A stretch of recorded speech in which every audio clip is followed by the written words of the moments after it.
So welcome, it's 6:30. Tonight is our charter revision Board of Selectmen public hearing. So we're going to open the meeting. Our questions, what we'll do is I'll go through the questions. If anybody has any comments or concerns, please just, you can do it after we go through each question if you want, or leave it till the end. I think probably it's easier to address each question one at a time. So the first question on the report is, shall the town eliminate the quorum requirement of 25 registered voters to hold a town meeting? So our concern, why we wanted to change that, is because what happens is if we have a town meeting and 25 people do not attend, we can't hold that meeting, and then we have to have a second town meeting. What happens when you have a second town meeting, there's a cost in putting the warning, the ad out, and then again, if you have the second town meeting and 25 people do not show up, then it's the selectmen's decision. So as we were going through this, we felt that it would be better for the amount of people that show up at a town meeting. Those people have shown the interest to be there, so they should have the right to vote. So it shouldn't have to be 25 people. It should be whoever is at the meeting because they show an interest and they care about what we're discussing. Yes? Sue Hall from Central Village. That is the one that I'm going to vote against. I think there should be a minimum. You don't need 20, a minimum of people. If two people decide on, let's say buying what you were talking about, you just bought a piece of, you're put in bid for a piece of equipment that's $300 and something thousand, and three people show up and they say they vote for yes. You don't have a concern in the future that maybe somebody would sue the town because only three people agree to, let's say, buy something? I think where the problem comes in, Susan, is the people that show up at the meeting have shown an interest and they're following it. Because if we don't have 25 people and then we go to another meeting and we still don't have 25 people, it's the selectmen's decision anyhow. So I think that you really should, whatever people show up to the meeting now, I don't know if anybody really paid attention, but one of the things that I heard when I was campaigning, and even when I came into office, there's not enough signs out. So we ordered new signs, and so each village now has 5 signs in it. So right, I want to congratulate you for doing that because it had been mentioned several times, and I'm glad that someone finally has done that for the town of Plainfield. So we are trying to pay attention. That would help. That definitely would help. And not just that, it is in the paper. So I feel like that we are giving people the opportunity. We're trying to put the information out there. So I think it's important to go without the 25 people, because at least then we know people who are concerned and have an interest will be at the meeting. And hopefully that will entice more people to show up to the meeting. Any other comments? So question number 2, shall the annual town meeting be moved to the 3rd Monday in December? So that meeting, that does not apply to the annual budget meeting. That meeting is the meeting that we accept the reports from the prior fiscal year. So that meeting, it's difficult to do it the 3rd Monday in November, because when a new selectman comes in, like for me, the election was on the 6th, I took office the 21st. So the administration that's going out would have to post that warning, and then the new person coming in only has like 1 or 2 days to prepare and make sure they have all those fiscal records and that book is actually put together. So that's the reason why we thought it would be important to change that date, because then the new person coming in will make sure the warning goes out in the paper and that report is ready to go to the town with the annual report. And that report is from every single department, their finances, and it also includes the school. Any questions or comments on question 2? Question number 3, shall the separate votes on the annual operating budget and the education budget be binding if approved and, shall the separate votes on the annual operating budget and the education budget be binding if approved and subsequent balloting be only on the portion of the budget that was not approved? So when we go to our annual budget meeting, what we're asking is, so right now, the 5-year capital plan is separate. But if the town budget is accepted and the school budget is not, we have to go back and change both budgets. We are asking if we go to the annual budget meeting and the town budget is approved and the school budget not approved, that the next time it goes back, it will only be for the school budget. Or the other way around. Or the other way around. It could be the town is not approved and the school is, but at least it will only be one budget that we're going back and having to work on. Any questions or comments? Question number 4, shall the town charter be revised to clarify the process that petitioning a referendum does not apply to the annual budget process? So that there is a budget process, that cannot be changed. So it doesn't matter if it goes to referendum or not, that cannot be changed. We have to follow that budget process. Question number 5, shall the process to designate voting districts and polling places be revised to follow the general statutes?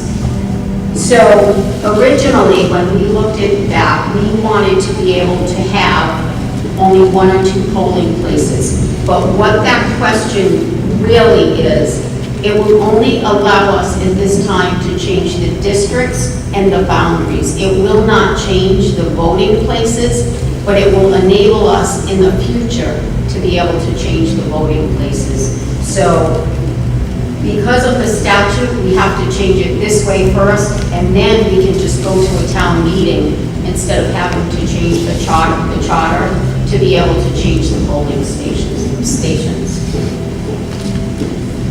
Any questions?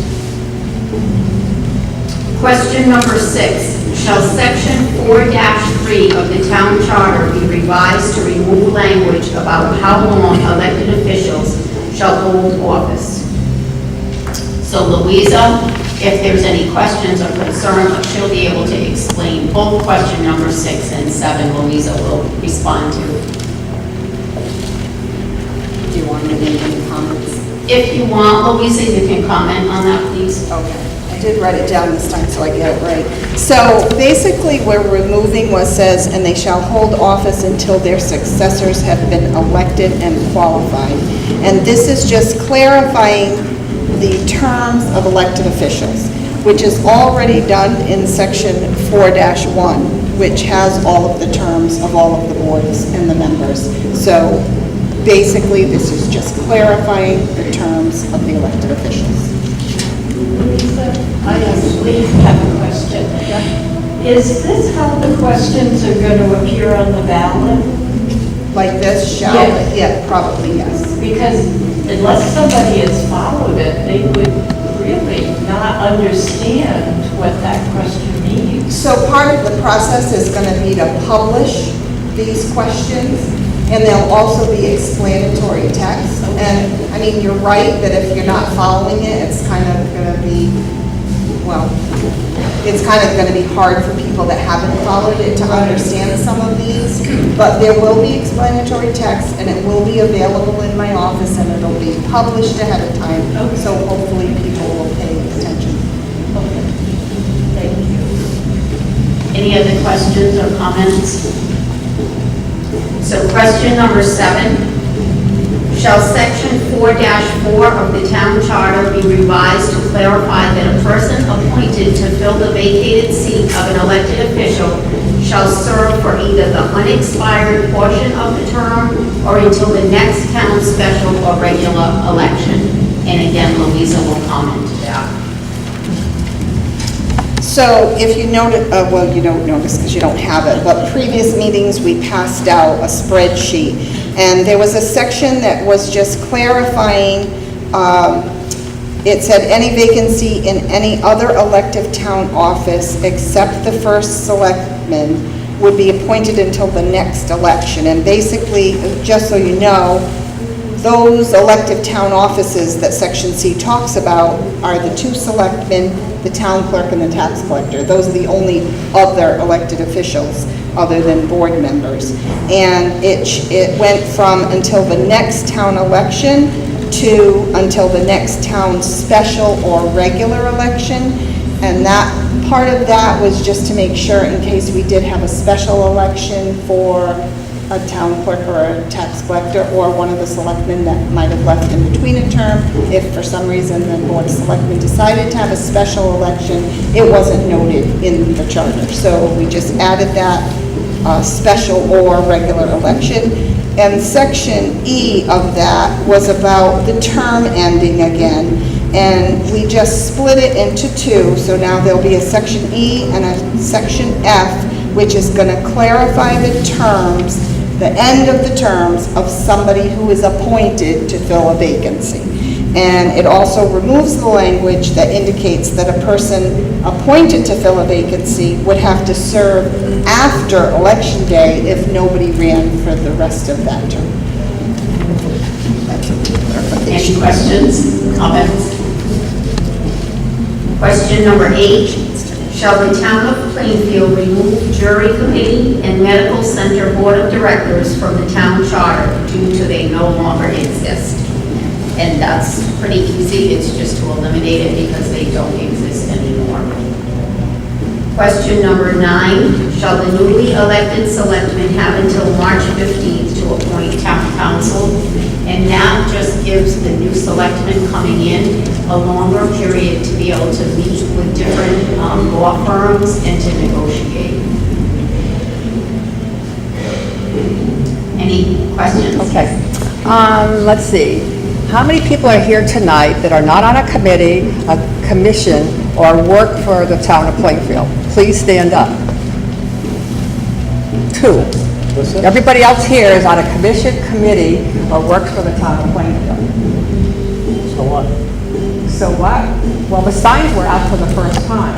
You know, the signage has been in town, and the signage was last night for that meeting, and the signage was out today. So my point is that, no, there's only 2 people here that are residents that are not on a commission, work for the town, or on a committee. Can you hear the music next door? And this is important stuff. And there's a sign right in front of the town hall. This is also our second public hearing. This is our third. Sorry. Right. But I would have hoped due to the signage, that there would have been, a few more people. That's all. Yes, Louisa. Hi, I'm Louisa Tracus, obviously. So all of us maybe work for the town or on boards and commissions, but we are all residents of the town of Plainfield, so this is important to us on one level. On the other level, you can't make people come to a meeting, and you know that. So, I know that. and- I know. and I'm you just knows saying, what that. else could we do? Yes. We need to brainstorm. If people are interested, they're going to come, and this is an informational meeting, and like you said, the third public hearing. All of the Charter Revision Commission meetings that we had were public and were, announced and put in the paper and put on the website. So people are busy, and And we are trying. We're trying. One of Like the I new said. things that we just did that, I'm going to be honest, I was not really for, but the town of Plainfield now has a Facebook page. It is only an informational page, but I understand social media, how it is today, and everybody is on it. So we did create a Facebook page, and we're going to keep that up to date as well as we can. We don't have a specific person, so each department head or certain department heads are responsible for putting the information on. So we are trying to be able to reach everybody that is interested, I guess is how to say it. And, you know, honestly, when you said about the signs being up tonight, I wasn't sure whether, and maybe I didn't read it carefully, but I wasn't sure whether they were still up from last night, or whether, you know, Well, the whether, ones from last night said 7 o'clock meeting on them. The one Okay. today is different. maybe I was driving too fast.